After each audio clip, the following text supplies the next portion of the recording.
தொடக்க நூல் அதிகாரம் 26.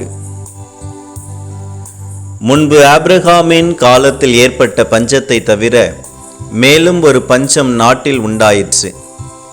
ஈசாக்கு பெலிஸ்தியரின் மன்னன் அபிமெலேக்கை காண கெராருக்கு சென்றார். அப்போது ஆண்டவர் அவருக்கு தோன்றி, எகிப்து நாட்டிற்கு நீ போகாமல் நான் உனக்கு காட்டும் நாட்டிலே தங்கியிரு. அந்நாட்டில் நீ அந்நியனாய் வாழ்வாய்.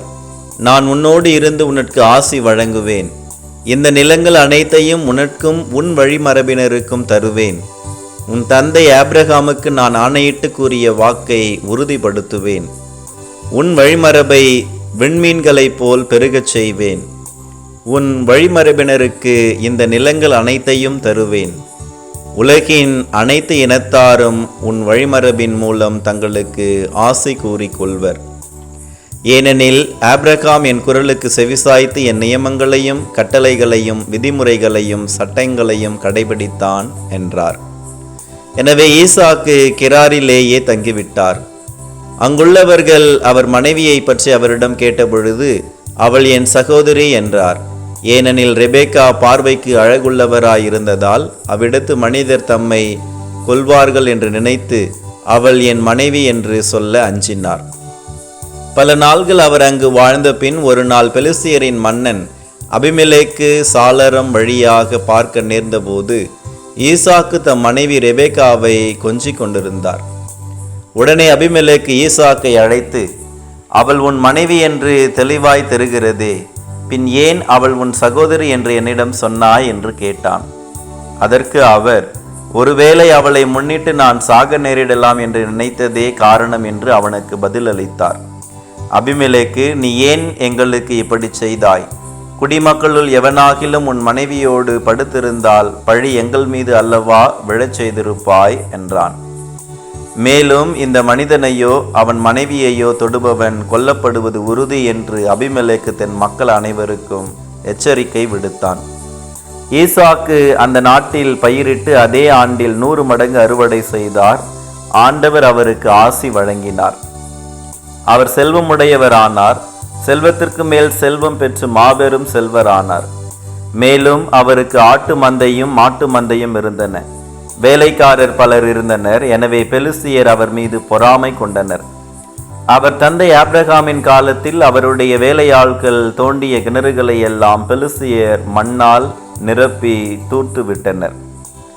மேலும் அபிமெலேக்கு ஈசாக்கை நோக்கி, நீ எங்களை விட வலிமையுள்ளவனாயிருப்பதால் எங்களை விட்டு அகன்று போய் என்றான். எனவே ஈசாக்கு அங்கிருந்து வெளியேறி கெரார் பள்ளத்தாக்கில் குடியேறி வாழலானார்.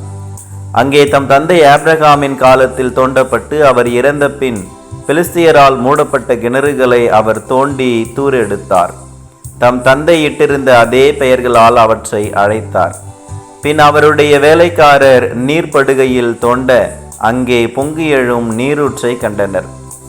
ஆனால் கெராரில் இருந்த மேய்ப்பர்கள் ஈசாக்கின் மேய்ப்பர்களோடு, இந்த தண்ணீர் எங்களதே என்று வாதாடினர். இவ்வாறு அவர்கள் அவரோடு தகராறு செய்ததால் அந்த கிணற்றுக்கு அவர் ஏசேக்கு என்று பெயரிட்டார். மீண்டும் அவர்கள் வேறொரு கிணறு தோண்டினர். முன்பு போல் அதை பற்றியும் வாக்குவாதம் ஏற்பட்டது. எனவே அதற்கு சித்னா என்று அவர் பெயரிட்டார். அவர் அவ்விடத்தை விட்டு அகன்று வேறொரு கிணற்றை தோண்டினார். இம்முறை வாக்குவாதம் ஒன்றும் ஏற்படவில்லை.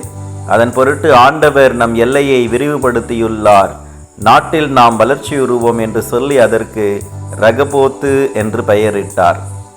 பின்னர் அவர் அவ்விடத்திலிருந்து பெயர் செபாவுக்கு போனார். அன்றிரவு ஆண்டவர் அவருக்கு தோன்றி, உன் தந்தை ஆபிரகாமின் கடவுள் நானே, அஞ்சாதே, ஏனெனில் நான் உன்னோடு இருக்கிறேன். உனக்கு ஆசி வழங்கி என் ஊழியன் ஆபிரகாமின் பொருட்டு உனது வழிமரபை பெருகச் செய்வேன் என்றார். எனவே ஈசாக்கு அங்கே ஒரு பலிபீடம் எழுப்பி ஆண்டவரது திருப்பெயரை போற்றினார். அங்கே கூடாரம் அடித்து தங்கினார். ஈசாக்கின் வேலைக்காரர் அங்கே ஒரு கிணறு வெட்டினர். அப்பொழுது கெராரிலிருந்து அபிமெலேக்கு தன் உற்ற நண்பன் அகுசாத்துடனும் படைத்தலைவன் பிக்கோலுடனும் அவரிடம் வந்தான். அப்பொழுது ஈசாக்கு அவர்களை நோக்கி, நீங்கள் என்னை வெறுத்து உங்களிடமிருந்து விரட்டிவிட்டு இப்பொழுது என்னிடம் வருவது ஏன் என்றார். அவர்கள் மறுமொழியாக, ஆண்டவர் உம்மோடு இருக்கிறார் என்று தெளிவாக கண்டோம். ஆதலால் நமக்குள் எங்களுக்கும் உமக்கும் இடையே ஒரு ஒப்பந்தம் செய்து கொள்வோம்.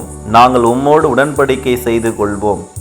நாங்கள் உமக்கு எவ்வித இடையூறும் செய்யவில்லை. உம்மை நல்ல முறையில் நடத்தி சமாதானமாய் அனுப்பி வைத்தோம். அதுபோல ஆண்டவரின் ஆசி பெற்ற நீரும் எங்களுக்கு எவ்வித தீமையும் செய்யாதிருப்பீர் என்றனர். ஈசாக்கு அவர்களுக்கு விருந்து அளித்தார். அவர்களும் உண்டு குடித்தனர். அதிகாலையில் அவர்கள் எழுந்து ஒருவருக்கொருவர் வாக்குறுதி அளித்தனர். பின் ஈசாக்கு அவர்களை அனுப்பி வைத்தார். அவர்களும் அவரிடமிருந்து சமாதானமாய் பிரிந்து சென்றனர். அதே நாளில் ஈசாக்கின் வேலைக்காரர் தாங்கள் தோண்டிய கிணற்றை குறித்து செய்தி கொண்டு வந்து தண்ணீர் கண்டோம் என்றனர்.